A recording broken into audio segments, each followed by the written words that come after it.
acho que é a possibilidade de trazer o outro lado da história, né? De entender, enfim, o uso da maconha, enfim, o que está por detrás disso.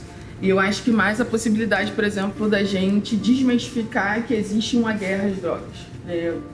A gente tem uma guerra contra as pessoas num determinado território, majoritariamente territórios de favelas e periferias.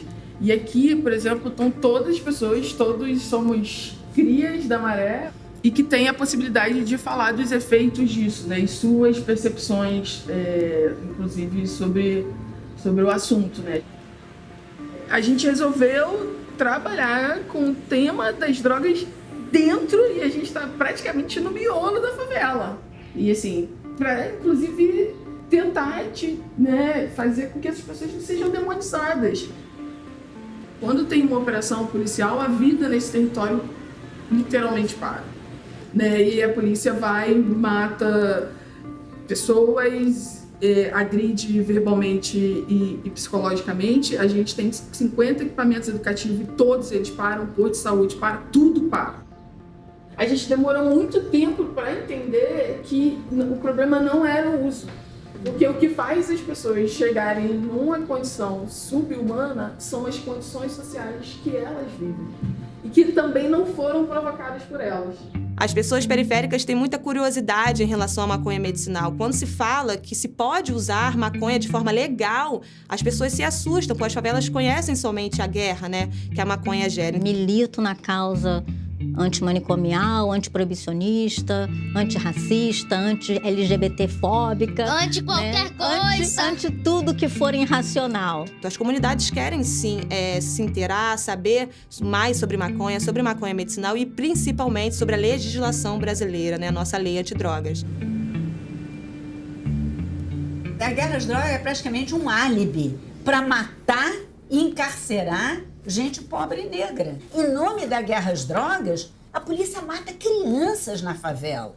E aí chamam de danos colaterais, né? E a gente está não só matando pessoas, né, como a gente está encarcerando milhares de jovens que estão no varejo das drogas. O que precisa ficar claro para todo mundo é que é a mesma planta, a mesma proibição que mata o jovem, a gente vai ficar aqui sendo repetitivo, né? A mesma proibição que mata o jovem negro da periferia é o que tira o remédio da minha filha, né? Que tira o remédio das crianças. Então, não existe dois lados, não existe duas guerras, a guerra é a mesma, é uma guerra só. Causa sofrimento, causa dor, são pessoas que morrem, crianças morrem, mas a guerra às drogas também tem um custo gigantesco que nós, enquanto sociedade, estamos pagando. Há uma série de danos colaterais que são provocados pela presença violenta da polícia e que significa perda de rendimento. Então as pessoas não vão conseguir sair para o trabalho, não vai botar comida na mesa. O que a gente está procurando mostrar,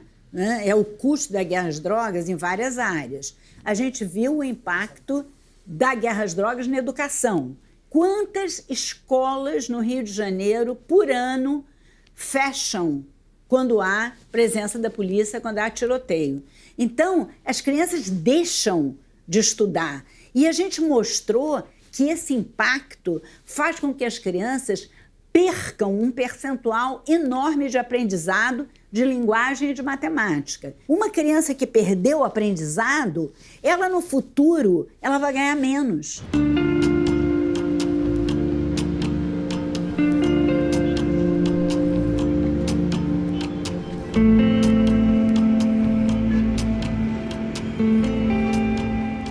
É importante a sociedade entender que as casas legislativas são a casa do povo.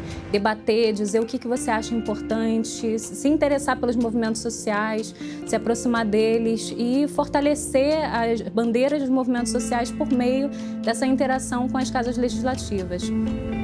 Só pelo fato da gente estar aqui debatendo e tentando prosseguir, né, com qualquer avanço, eu acho que qualquer avanço nesse tema é extremamente importante para a proteção, né, da saúde, da vida de um monte de gente. com essa tentativa de ter que o tempo todo estar indo ao judiciário para pedir autorização para cultivo. Você está fazendo algo que moralmente é muito aceitável, muito importante, mas ainda assim você precisa passar por essas instituições. A gente tem hoje pouquíssimas indicações que a gente pode dar no nosso dia a dia dos pacientes que chegam para a gente de um hospital público que possa conversar com um médico a respeito de maconha. É muito importante essa preocupação com as empresas, com o rumo que elas vão tomar, com como as associações podem ser afastadas, mas, ao mesmo tempo, eu vejo uma necessidade, assim, uma urgência por parte de pessoas que realmente não têm como chegar nas associações. E hoje um paciente, para sentar para conversar com um médico sobre se ele pode ou se não pode usar, a primeira barreira já é uma consulta médica, o valor de uma consulta médica, né? Está acontecendo muitos projetos de lei em municípios, né, com essa vontade de ampliar a questão da pauta da maconha. Não é possível hoje uma associação fornecer remédio de cannabis via SUS, porque nem é considerado medicamento os produtos que as associações fazem. Então, assim, o nosso receio é que esses tipos de projetos, ao invés de ajudar, acaba confirmando algumas questões de beneficiamento da indústria farmacêutica, que é o que está acontecendo, que a gente é isso exatamente que a gente não quer que aconteça. Outro dia veio uma pessoa da indústria pedir para a gente tirar a palavra maconha do site da PEP. Eles não querem nem falar a palavra maconha. Cannabis é medicinal e maconha é recreativo. Então, assim, isso é uma grande besteira, é a mesma planta, Então, assim, a galera da indústria não quer enfrentar essa luta. E aí, não é bom pro negócio, exatamente, não é bom pro negócio.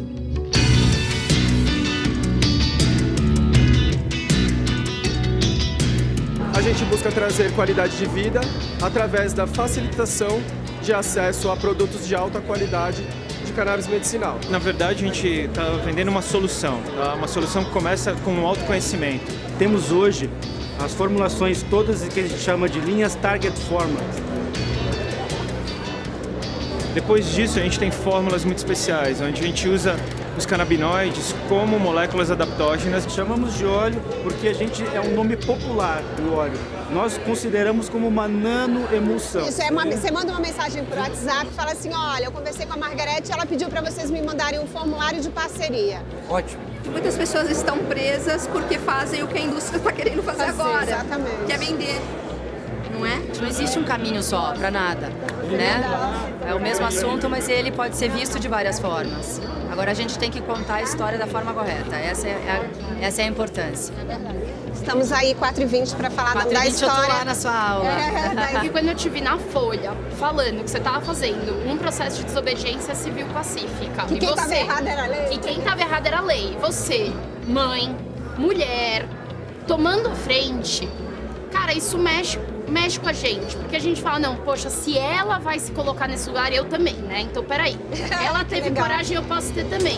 Fala um pouquinho, você vai palestrar daqui a pouco. E aí, aonde eu tô, eles estão atrás. Essas pessoas não querem definitivamente mudar o mundo, entendeu? A gente quer. Então, eu começo dizendo que filhos transformam as nossas vidas, né? A Sofia foi o gatilho de tudo isso. Sofia transformou uma coisa que era uma demanda para a saúde dela numa possibilidade de mim e do Marcos ajudarmos outras pessoas. Então, acho que é legal você falar da importância desse evento e como que é importante ter mais eventos como esse e que mais pessoas, mais segmentos sejam representados. Esse daqui é uma realidade, né, diferente de coisas que a gente vê aqui, que é nos Estados Unidos, que é no Canadá. Isso aqui é no Brasil, isso aqui é no Rio de Janeiro. Não tem como você falar de maconha sem você mostrar as plantas. Isso daqui, diferente do que a gente viu na recepção, Estados Unidos, Canadá, isso daqui é no Rio de Janeiro, isso daqui é no interior do Rio de Janeiro, numa cidade super conservadora, isso não é qualquer coisa. Eu acho que você podia convocar essa indústria toda, esse bando de indústria e de médico, para participar das próximas marchas da maconha, entendeu? Acho que é legal você falar que foi muito importante para a gente, mudou a a dinâmica da marcha. E eu convido, eu acho que está todo mundo aqui que está falando de maconha, convido a todo mundo a ir para a Marcha da Maconha, fazer um coro na marcha, acho que vai ficar legal. Vamos, gente? Vamos. Partiu? Partiu. E aí, acho que até dá um nervosinho, né? Não, assim, eu só fico com o sentimento, eu sei que eu não vou falar tudo que eu gostaria, da forma que eu gostaria, mas é normal isso. A gente nunca pode esquecer do propósito que a gente tem quando a gente fala de cannabis, né? Não é cannabis como negócio, é cannabis como propósito, né? Então eu convido todo mundo, inclusive da indústria que está presente, né? Da gente caminhar com esse tema, mas sempre com propósito. É muito importante vocês se envolverem com o movimento social. A gente não tem mudança, a gente não tem transformação sem movimento social. Não faz sentido uma regulamentação onde uma pessoa está lucrando e a outra está sendo presa. Isso não faz sentido.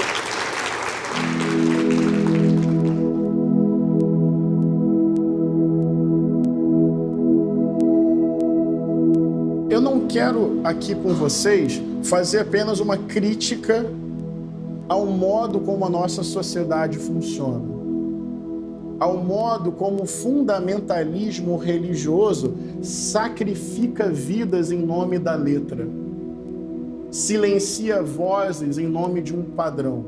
Não é tempo de recuo. E eu não estou falando para pessoas em abstrato. Estou falando para pessoas no Brasil de hoje com uma onda autoritária e violenta, bélica e preconceituosa que é atravessada por um fundamentalismo religioso cristão. A gente procura, para poder dialogar com as pessoas de outras crenças, entender qual que é a forma de dialogar melhor, né, a partir das compreensões das pessoas, né? Eu costumo dizer que o ódio é careta, amar é um ato de coragem. Então, assim, não desistir da bondade humana e responder à lógica do ódio, que personifica o mal o tempo inteiro, elegendo pessoas e plantas para a eliminação. Acho que a melhor forma de responder o ódio não é reproduzindo a frequência e a vibração do próprio ódio. A melhor forma de responder à cultura do ódio é com a prática ética, política, relacional do amor. Eu quero pedir a Deus esse derramar do Espírito que me faz me comunicar verdadeiramente com cada ser humano que atravessa o circuito do meu cotidiano.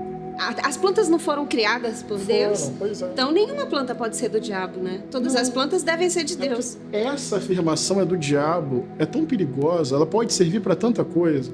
Se alguma coisa é do diabo, nesse sentido que se compreende o diabo, está autorizado tudo para combater, para eliminar, para proibir, porque pode ser dispositivo de ódio, de violência e que impossibilita reflexão e diálogo sobre a vida. Sendo a política proibicionista essa máquina de hipocrisia, criminalização da pobreza, seletividade penal, encarceramento em massa do povo negro e pobre, sendo a política proibicionista essa máquina genocida, então eu vejo Cristo assim ao lado do povo dizendo: calma aí, para essa máquina de morte, deixe que as pessoas vivam com mais consciência, com liberdade e com tranquilidade. Vejo Cristo nisso.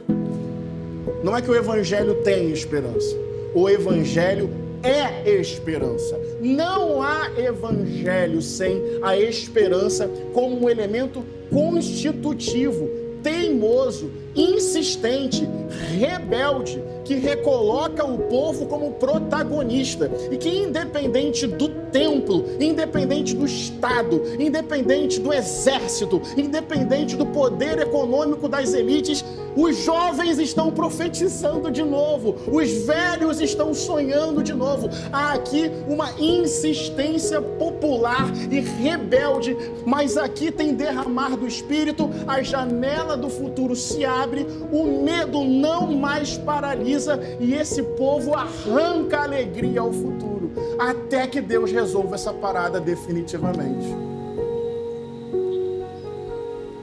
A missão de você ter uma criança como a Sofia